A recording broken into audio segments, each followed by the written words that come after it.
ekki með einn spátumskort núna. Nei, en ég veit, ég tekkaði á þér, ég skal segja það bara á eftir, ef þú vilt. Er það? Ef þú vilt vita, já, heyrðu, á ekki að... Jó, ég vil þetta vita. Hvaðan varst þú að koma þegar þú komst núna? Ég var hérna, ekki alltaf lægir svona. Ég var að kenna upp í Rýbók. Ég er með bandvefslósun. Og þá liggjum við í heitum sal og erum að nudda líkamann. Við förum ekki í kviðinn, eins og við vorum að tala um áðan. Kviðurinn er rosalega viðkvæmur. Þegar kemur að þrýstingi og nuddi. Af því hér er styrkurinn, hér er orkan. Hérna er ofnin sem við þurfum að bæta í til að við náum að halda áfram. Við erum sérst að vinna með svona litla bolta. Þetta er bandvefslósun. Við erum í brjóstbaki, losa, vöðvabólgu. Þetta er rosalega gott sérstaklega fyrir Íslendinga.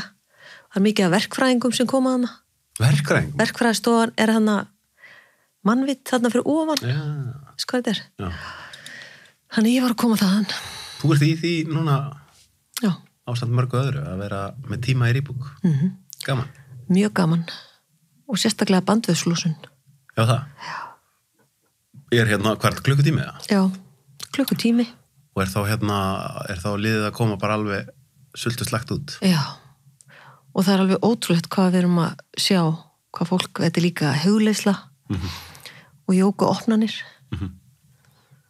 Þetta gerir bara svo mikið fyrir mann að geta einhvern veginn farið aðeins inn á við. Já. Og bara án þess að hugsa hvað aðrir er að segja eða hugsa eða gera. Já. Ég var að koma mitt úr hérna, ég var að segja þetta fyrir. Ég var að koma af einhver svaka kall sem að fer í kviðin á manni, sko. Alveg, og það er alvöru, sko. Var það sársauki? Já, sko, þú í raun og veru, ég held að mitt með kviðurinn er viðkvæmur, sko, þannig að maður verður að vera með einhverjum sem veit hvað hann er að gera. En þú ferð í gegnum, sko, þú veist, fyrst færðu þrýsting, svo eykst þrýstingurinn og svo kemur punktur þar sem að misjamt eftir punktum. Sumi punktarnir þegar mér voru bara, þetta er bara svona stingverkur. Og svo andarðu þig í gegnum þetta. Já. Og hann vildi meina að, sko, því meira sem þú þorir að andin í sársaukan, því meira ert að því að tala um styrkin, sko. Því meira ert að reclaima powerið sem að er, þú veist, það er einhver först orkaðan inn í kviðnum sem er að stíplita allt, sko. Þannig að ég víbraði allur með þér og... Já, þú lítur vel út núna. Já, það gæði fyrir. Það er líka eitt svolítið merkilegt, finnst mér, að því að kviður og mjóbak, hér er ég, kviðurinn, og mjóbakið er það sama. Ekki satt? Jú, sikur megin. Já, og þetta helst í hendur. Einsunni var ég með spá þar sem og ég hef alltaf notað þessa hugleiðslu fyrir aðra eftir þetta koman í gegn á einhverju svona eins og þetta væri miðilsfundur, þetta var svona, við vonum að spá. Þá var talað um að orkan í kringum kvið, inn í kvið, rétt við rófubein, þar er styrkurinn og þá átti, þetta var kona, hún átti að draga orkun upp, allar hryggjarsóluna upp í höfuð. Og bara með því að þrýsta naflanum inn, toga naflana þess inn og þrýsta orkunni upp, hryggjarsóluna upp í höfuð. Og þá ferði hún allir gegnum hjartastöð og upp. En bara það að þrýsta, við förum til dæmis ekki oft í kvið eins og ég sagði áðan, í bandvefslósun í tímanum hjá Rýbókana, að því að fólk er svo misjæft á sig komið. Ég veit það. Og ég fer ekki á hana stað nema að ég finni það gott í jafnvægi og það er allir góðir. Einmitt. Og þá leggist þú á bolta, svona blöðrubolta. Já. Nei, ég meina að þú veist, það er mjög stutt í bara að þú brotni saman og ef þú ferð að vesenast í kviðnum, sko. Já. Það er nefnilega þannig. Það eru tilfinningarnar og allt dóti, sko. En eins og bara að fara að gráta og brotna, það er rosa styrkur í því. Já, ég brotnaði á hann, hjá honum. Og svo ertu hér að taka viðtal um mig. Já, bara beint á eftir. Sjá hvað sterkur. Sumir myndi ekki geta að gefa af sér eða verið með athyglinni í lagi. Nei, en þú veist, það er einhvern veginn, mér líður allavega eins og ég, sko, núna er að fara í gegnum tímabila sem ég á ekkert val, sko. Þú veist, það er einhvern veginn þegar stundum ég hef áður farið í gegnum tímabil en minnst þess að ég sé að fara í gegnum tímabil núna sem er sko, ennþá það sem bara varnirnar verða brotna get ekki lengur, það virkar ekki lengur fyrir mig að vera með sömu varnirnar uppi og það er ógeðslega sársökafullt að því varnirnar eru þarna for a reason, sko. Já. Og varnirnar eru þarna að því að, þú veist, þær eru rútínan og þær eru þar sem að maður vill bara halda áfram að virki. Svo þegar það bara hættir að virka og þú verður bara að brjótast í gegnum þessar varnir, þá er það ekkert alltaf gaman, sko. En það kemur eitthvað gott út úr í. Já, held þú ert að fara inn í geggjaðan tíma, frábæran tíma, það er svona ekki að vera í vörn allan tíman. Einmitt. Og það skiptir ekki máli hvað aðrir segja. En þessi vani, við töluðum eitthvað tíðan vana. Ég hef svo mikinn áhuga á þessu. Það eru svo margir sem eru fastir í vana því þeir alltaf þessi öryggi. Ekki satt? Jú. Og draga gærdaginn aftur og aftur inn í nútíðina. Og þess er svo mikilvægt að tala við nýtt fólk, fara í aðra búð að kaupa í matinn, fá sér kaffi úr öðrum kaffibólla heldur en síðast og gera eitthvað annað en maður gerði í gær, að því stundum verður líkaminn bara stjórntæki, þá fær hugurinn ekki að ráða og líkaminn gerir þetta bara. Þú ferði inn á klósett, pissar í klósettið, þú ferði í sturtu, líkaminn sér um allt, þú gerir það sama til að líta út eins og aðrir vilja að við lítum út, oft á tíðum, en svo þarf maður að taka af skarið og segja, hei, ég ætla ekki að vera í vana, ég ætla ekki að vera í stöðut í vörn, ég ætla ekki að vera hrædd þó að eitthvað gerist sem ég er vön að vera hrædd við og það gerir mig óörugga. Og þá er svo gott að stíga út í það sem maður þekkir ekki og segja bara, hei, stoppaðu hérna líka mig, stopp. Ég ætla að gera annað en ég gerði í gær. Ég ætla að horfast í augu við þetta. Ég ætla jafnvel bara að segja hæ við þessa mannesku sem ég er pínu óttaslegin. Hæ, og bara brosa og vera sterk. Í litlu samfélagi þá einhvern veginn hittur alla aftur. Ég veit ekki hvað þú tekið eftir. Eitthvað sem særði mann og sparkaði í mann einhvern tímann. Maður gaf leyfi og geta hort í augun á manneskunni og hugsað, skömminni hjá þér ekki hjá mér. Ég ætla að halda áfram og ég er óhrædd og brosa. Í staðan fyrir að horfa bara niður, setja á sig hettuna, skiluru, vera alltaf í ótta og vera í gærdeginum að því óttin í gærdagurinn, tilfinningar frá því í gær. Já. Ekki satt? Jú. Og þegar að vaninn er orðið mjög sterkur, sko, þá er það svo eðlilegt, þú er bara búin að búa til það sterkar taugabrautir, það bara, já, dagurinn í dag verður eins og í gær og dagurinn á morgun verður eins og í dag og þetta verður einmitt svona lúpa, sko. Og þá heldur þú sétt örugur þar? Já. En það er bara blekking. Já, það er það sem að maður, það er það sem ég hef oft, sko, ég horf oft á, annað fólk og þá hugsa ég, sko, stundum hef ég hugsað, sko, ég vildi þetta myndi virka fyrir mig að vera í svona miklum vana, en ég get það ekki, sko. Nei. Af því þegar ég er í raun og veru það sem ég er að reyna að segja er að ef ég vel ekki sjálfur að fara út fyrir þægindaramanum, þá mun lífið bara láta mig fá það mikinn sársauka að ég neyðist til þess að fara út úr honum. Nákvæmlega. Ég get ekki, ég er þvingaður til að fara út úr honum. Ég veit. Það verður óbærilega sárt fyrir mig þegar búbla mín er orðin of lítil, sko. Já. Og stundum er fólk í sásauka gærdagsins í vananum sem er sásauki, sektarkennd, þú bara gerir þetta því þú heldur að aðri vilja og gerir þetta eitthvað svo leis. Það heldur að þetta sé, það fyrir að trúa því að sásökin sé bara góður af því það er svo hrætt við framtíðina en þá verður maður bara að fara áfram og sérstaklega maður er barið niður það gerist bara sjáðu eldskírnina sem þú ert búin að fara í gegnum og svo margir alveg eldskírn? Já, heldur betur þú ert bara brendur á báli kveikjum í, krossfestumann nei, alvörunni ég er bara að segja þetta ég er búin að horfa og ég er búin að fylgjast með þessu og ég veit að þú flýgur eins og Fönix. Þú ert ekki flóin á stað, minn kæri. Þú ert að spynna þér upp og þú hristir þetta af þér. En þú þarft að fara í gegnum þessar breytingar. Já. Og ef að breytingar eru gerfiðar, þá eru það ekki breytingar. Nei, hvað er það? Af hverju eru breytingar? Þú veist, af hverju er svona erfitt að breytast? Þú ert fastur í vana. Trúir því að það sé einhvern veginn málið. Það er bara búið að forrita okkur. Við erum inn í skólastofu, sitjum, þurfum að alla læra það sama, verið eins, farið og vinni frá 9 til 5, takið bankalán, kaupi ykkur íbúð, skulda, haldið áfram á hjólinu. Stundu þarf maður að fara í gegnum alls konar, eins og ég. Vist, þetta gerist einhvern veginn. En svo er annað. Við erum fætt til að upplifa sársauka og ást og höfnun og allt afbrýðsemi og vellíðan og jákvæðin, allt sem við erum að upplifa. En við erum svolítið búin að búa til þannig systema einmitt að þú veist að við verðum að flýja óþægilega tilfinningar og þá koma einmitt oft bara lifin, skilur við. Það er svona hlutir þá maður ekki að gera lítið úr, þú veist, einhverju sem er í alvörinni eitthvað sem þarf líf, en það er jafnvel, það var allavega þegar ég var að skoða síðast, þá var að styttast í að það kæmi líf við sorg, sko.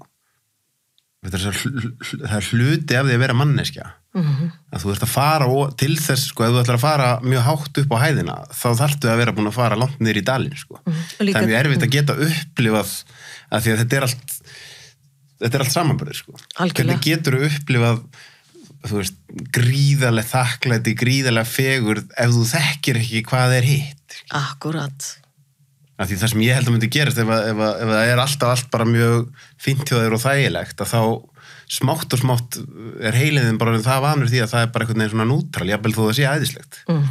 En manneskja sem þekkir það að vera í myrkrinu, hún grípur það með báðum höndum þegar hún er á öðru staða því að hún er með samanburðin, sko. Heldur betur. Ég vakna hverju mótni og ég er ástfangin. Já. Og ég er bara ástfangin að deginum og hann er bjartur og góður og ég tek ákvörðun að leyfa engum að koma í veg fyrir að ég upplifi þessa tilfinningu. Engum, bara engum. Ekki börnunum mínum, vinkonum, kunningjum, fólki sem ég hitt á förnum vegi, engum. Það tekur enginn þessa gleði frá mér að því ég er búin að vinna fyrir því. Undanfarin ár. Og ég er að loka gjaldþrotinu núna í júní. Já, var það ekki, tölum við hvernig það er ekki númer 2 eða? Hvernig það gerst? Það sagði segja frá því. Ég fór í fyrsta gjaldþrot. Það var út af við mistum húsið og mistum vinnuna á sín tíma og þetta var allt skrifað á mig. Svo kláraði það gjaldþrot. Daginn eftir. Og í gegnum það gjaldþrot var ég alltaf að reyna að leigja húsið, Airbnb. Gaf það ekkert upp. Ég var bara að reyna að redda þessu. Já. Talaði bankafáinn, borgaði, veist, og hækkuð lánu og þetta. Leigja húsið, fengum að búa á einhverjum hótelherbygjum. Daginn eftir að gjaldþrotið var búið, þá fæ ég tilkynningu frá skattinum að ég þurfa að koma í yfirheyslu út af Airbnb. Já, ég gaf þetta ekki upp. Ég dældi þessu öllu bara í láni sem bara... Og eru þeir að skoða svona? Algjörlega. Ok. Málið er að þetta var svo auðvelt og ef að ykkur er að hlusta eða horfa núna, ef þú veist í Airbnb, þú verður að gefa þetta upp. Það er ekki í lagi að fara bara og kaupa ný sængur og sængur að þetta gengur svo vel. Þetta er æðisleg búbót. En þú verður að gefa upp til skatts. Það er kerfið. Við lifum í þannig samfélagi. Ég gerði það ekki. Nei. Og það var gerð áætlun, það var yfirheysla og ég sagði bara hvernig hlutinu voru. Bara í sannleika. Ég hef enga að tapa. Þá þurfti ég að, það var gerð áætlun á mig upp á rosalega háar upphæðir og ég hafði samband við lögfræðing og sagði, hvað á ég að gera? Ég get ekki borgað þetta. Ég talaði við 2 lögfræðinga. Og það bara rán 2? Það var bara, þú voru að fara í annað gjaldþrot. Ég sagði, nei. Og ég bara, hvað er verið að kenna mig núna? Á ég að gera þetta aftur? Þá bara heyrði ég bara og skynjaði að þú eru bara að læra meira að þessu. Þannig að þetta er að koma núna, þetta er að klárast núna í júní.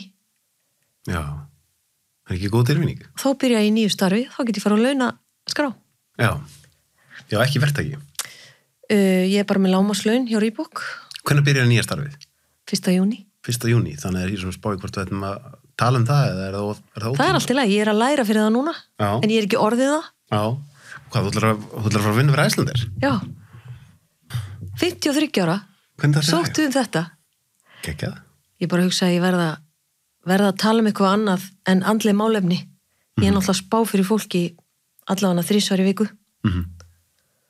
Og ég hugsa að ég verða að tala um eitthvað annað núna af því að línan er ég get stokkið niður á brúninni og það er maður bara í frjálsu falli í einhverju andlegu. Það er mjög auðvelt. Hvað kallar það að vera í frjálsu falli andlegu? Sérstaklega ef maður fer í kakó og eitthvað svona. Ég get ekki fengið mér 1 kakósópa. Akkur ekki? Af því þá fer ég bara í eitthvað sem að ég missi stjórn á. Í alvöru? Í alvöru. Ég fór til Ágúst og Söru fyrir nokkrum árum í svona kakó-ring. Ég tók 1 sopa og ég var að fara. Ég treysti mér ekki. Hvað er þetta svo mikil áhrif á líkamann þeirra? Já, bara ég byrjaði að skjálfa og mér leiði svo illa. Já, það? Já, þetta er bara... Ég fór allavega, já, þetta er bara ég. Þú er greinilega mjög næm þá. Allavega, ég... Og svo er fólk að prófa alls konar skammt af svona sveppum og eitthvað. Já, Ég hef bara ekki þórað því. Nei, og ég ætla ekki að prófa. Þú ætlar ekki að prófa það? Nei, ég fer bara á flug, loka augunum og fyrir stellingun og þá flýgur maður eitthvað og fara ykkur upplýsingar. En já, ég ákvað að sækjum spurði hvort ég var í nokkuð gömul. Þessi, nei, aldeilis ekki. Og svo sagði ég er með fullt af húðflúrum. Ég er með tattoo, tattoo á hendinni. Já. Haldalega líka? Bara farði sem maður getur sett yfir, þá sést þetta ekki. Já. Má þetta ekki sjást í flugum? Ég held alveg örugglega ekki. Þetta eru bara reglur sem voru settar og maður ber bara vingu fyrir því. Það er svo misjafnt. Ég held að það er einhver flugfélög sko, hvað sé, Etihad og Emirates þar sem að, Þetta er lyft. þar sem að þú færði ekki vinnið úr með dator. Sko. Já, þú meinar. Já. Og ég bara ber virðingu fyrir því. En ég er rosalega ánægð með öll flúrin mín, en það er ekkert mál að setja það í fitnesskeppnunum, það sem þeir eru líka settar, eru upp á sviði og eru að pósa og keppa í fitness, þá er sett svona sérstætt krem sem að hylur þetta algjörlega. Já. En þú, sko, þetta fara að vera flugfræða núna, en svo ertu líka að spá fyrir fólki, og svo ertu líka að kenna þér í bók, og svo ertu líka að mála. Já. Þetta gerir eitthvað meira það? Já, ég er að hitta gæsir og saumaklúbba, en bara þegar ég er tíma. Verður að hafa mikið fyrir starfni? Já, bara þegar svona mikið að gera, maður getur ekki sagt nei. Svo gaman. Ég meina að vera ein vinsælsta spákona Íslands og nú segi ég þetta bara. Já. Það er ótrúlega gaman. Já, það er ótrúlega góð tilfinning að vera að gera eitthvað sem mann finnst skemmtilegt og vera eftirsóttur. Að fólk vilji, ég hef upplifað það eins og þegar ég var að halda fyrirlestur eftir bókina mína og það er ótrúlega gaman. Sko. Og maður fær tröstið. Fólk er að leggja allt á borðið. Já. Og trúðu mér, maður heldur stundum að fólk sem að hefur það allt, á allt og maður lesum það eitthvað staðar í fjölmiðlum eða sér það í fjölmiðlum, það er ekki vísun á hamingju. Nei. Ég veit fólk sem að er bara er búið að fara í gegnum eldin og það svífur á hamingju ský. Það eru verðmæti. Algjörlega, sko. Og síðan líka bara þetta er svo áhugavert að maður gegnum samfélagsmiðla og allt þetta, við erum alltaf að bera okkur sko saman við einmitt eitthvað og við sjáum ekkert bak svið, sko. Við sjáum ekkert hvað er að gerast meiri sem eins og bara með mig núna, mér finnst það áhugavert, sko, að þú veist, fólk er að koma bara, vá, sé hvað það gengur vel, já, ok, á hverju byggir það, því að það var frétt daginn ef maður verið komin í samband, ok, flott, jú, æðisleg kona og frábært og og hvað, og svo kom einhver frétt einhvern tíðan fyrir hálfu ári eitthvað annað, en bara þú veist ekkert hvað múið er í gangi hjá mér síðan það hálfu árið, sko. Nákvæmlega. Og það er ekki hægt að setja sig í sporin. Nei. Það er bara þannig. Ég ákvað að hvíla með hans á bara í eina viku, bara nú ætla ég aðeins að hvíla mig, að því ég var alltaf setjinn þegar ég var að mála og teikna. Já. Og ég fekk skilabóð, er allt í lagi? Á samfélagsmiðlum? Já, ég bara, auðvitað er allt í lagi. Ég var bara aðeins að hvíla mig. Á því að vera alltaf að setja eitthvað inn, alltaf að hlaupa. Og það var dásaleg hvíld. Já, það ekki? Jú. Það er svona, við erum náttúrulega misjöf, sko, það sem gerist og það sem byrjar að gerast ómeðvitað hjá mér, ef að ég er að fara í gegnum eitthvað erfið tímabil, þá fer ég ómeðvitað að bera mig saman við aðra og það er allt svo æðislegt hjá öllum hinnum, sko. Já. En aftur, maður er bara að sjá eitthvað glansmyndir og eitthvað, sko. Það er ekkert að marka það. Nei. Þetta er bara sellófanpapír utanum einhvern bréfpoka sem er oft tómur. Já. Bara ekki bera þið saman eina sekundu. En hvað heldur þú, sko, að þú talaður fólk sem er farið gegnum eldin? Er ég bara að tala með rassinum á mér og bullæri sem ég líður eins og ég sem svona svolítið í tímabili núna og búin að vera í tímabili? Það sem er bara svolítið mikið verið að setja allan skítun upp á yfirborðið og allir þurfa að vera að fara í gegnum svolítið eld, sko. Allur skítur flýtur, já. Þetta er þannig, nú eru allur skítur að fljóta upp. Það er svo mikið gegnsæi. Það er svo gott aðgengi að öllu og sér þetta allt og það er alls það símar. Þessi þáttur er áskriftaþáttur. Inni á sölvitryggva.is fá áskrifundur aðgengi að öllum útgefnum þáttum, aukaefni og nýjum þætti í hverri viku.